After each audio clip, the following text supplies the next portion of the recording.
এতে গোপাল মনে মনে ভাবে, ঘটা রতন মাছওয়ালা এইরূপ ধরনের কাজ করবে না। পালের গোদারে তাহলে নিশ্চিত আমায় খুঁজে বের করতে হয়। হঠাৎ গোপাল গাছের উপরের দিকে তাকাতে গিয়ে দেখে গাছের ডালটা নড়ে ওঠে, আর তার মধ্যে দিয়ে মন্ত্রীমশাই জামাটা দেখতে পায়। তখনই বুঝতে পেরেছে, ও বেটা মন্ত্রী গাছের ডালে রয়েছে, আজকে এমন মজা দেখাবো। অমনি গোপাল তখন মিছিমিছি সকলকে ডাকতে থাকে। সকলকে জোরে করে নিয়ে বলে, পালের গোদা তোমরা দেখবে, তাহলে তোমরা এখানটায় এগিয়ে এসো। এদিকে পুটির বাবা ভোলা ময়রা আরও বেশ কয়েকজন এসে উপস্থিত হয় আর বলতে থাকে, গোপাল দাদা কোথায় পালের গোদা, দেখাও দেখিনি। অমনি গোপাল বলে, দেখবে তো, দাঁড়াও একটুখানি, আমার নাটকে রহস্য শুরু হয়েছে মাত্র, তোমরা সকলে আমায় একটু সাহায্য করো, তাহলেই দেখতে পাবে।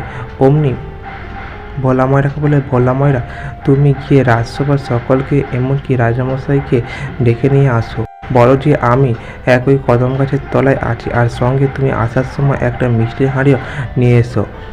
কিন্তু অমনি ভোলা ময়রাকে পাঠিয়ে দেয়। এদিকে পুটির বাবাকে বলে, পুটির বাবা শোনো, তুমি কি আমার বানর সেনাদেরকে ডেকে নিয়ে এসো, আর ওদের বলো ওদের জিনিসপত্রগুলো ওগুলো যেন নিয়ে আসে। অমনি পুটির বাবাও চলে যায়।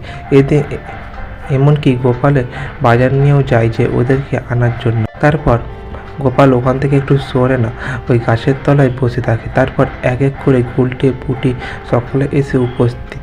অমনি গোপাল বলে উঠলেন যে, পুটি তোর ওই পিঁপড়ের পোলা ঠিক করে নিয়ে এসেছিস তো, যা ওটাকে নিয়ে গিয়ে গাছের গোড়ায় রেখে দিস।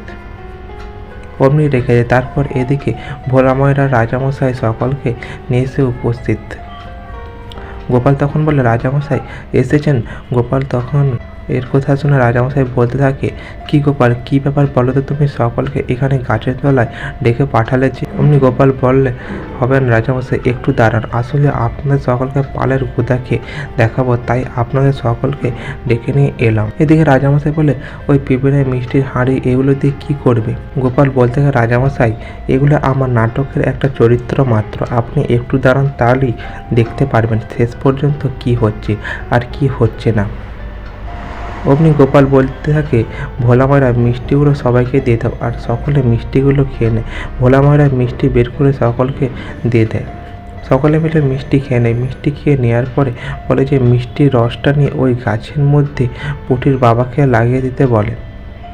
পুটির বাবা মিষ্টির রস নিয়ে গাছের গোড়ায় লাগিয়ে দেয়। তারপর গুলটে পুটিদের বলে, গুলটে পুটিদের তোরা ওই গুলতি দিয়ে কাপড় জুড়ে ঢিলের মধ্যে ওর মধ্যে মিষ্টি রস ভিজে গুলতি দিয়ে ওই গাছের ভেতরে মারতে থাকে। ওটা মিষ্টি রস জড়ান ঢিলগুলোকে গাছের মধ্যে মারে। তারপর বলতে থাকে, দাদু মনে হয় না গাছের উপরে কেউ আছে, তাই নড়ে উঠছে মনে হচ্ছে।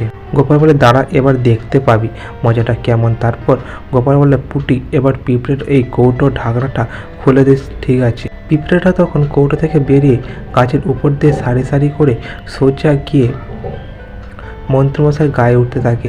মন্ত্রীমশাই তখন ভয় চিৎকার করে থাকে, ও বাবারে, আমি কী যে ভুল করেছি, এদের বুদ্ধিতে আমি গোপালকে ফাঁসাতে দেখাতে নিজেই ফেঁসে বসে আছি। এখন যদি আমি নামি তাহলে আমার মান সম্মান কিচ্ছু থাকবে না। কী যে করি, উফ, পিঁপড়ার দল তো আমায় জ্বালিয়ে খেয়ে নিল, মরে গেলাম, কী করি ছটফট করতে থাকে মন্ত্রীমশাই।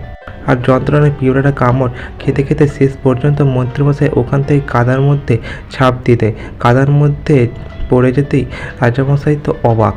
মন্ত্রী, তুমি এখানে কোথা দিয়ে এলে, আর তোমার এই অবস্থা কেন? এ কি এই ধরনের কাজ করেছো তুমি? মন্ত্রীমশাই তখন পিঁপড়ের কামড় চুলকাতে বলতে থাকে, গোপাল তুমি আমায় ক্ষমা করে দাও, তোমায় আমি ভাষা দেখিয়ে আমি নিজেই ফেঁসে গেছি, আমায় ক্ষমা করে দাও গোপাল, রাজামশাই আমায় ক্ষমা করে দেন। এইরূপ করে সকলের কাছে ক্ষমা চাইতে থাকে। বলতে থাকে, গোপাল আমি কান ধরছি, আর কোনোদিনও তোমার সাথে বুদ্ধের লড়াইতে লড়বো না।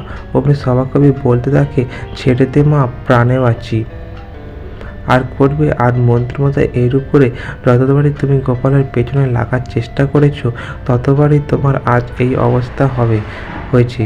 হেসে শেষ পর্যন্ত মন্ত্রীমশাই চুলকাতে চিৎকার করে থাকে। তো আজ এই পর্যন্ত। গল্পটি ভালো লাগলে অবশ্যই চ্যানেলটি সাবস্ক্রাইব করে দেবেন এরকম আরও কিছু মজাদার গল্প পাওয়ার জন্য।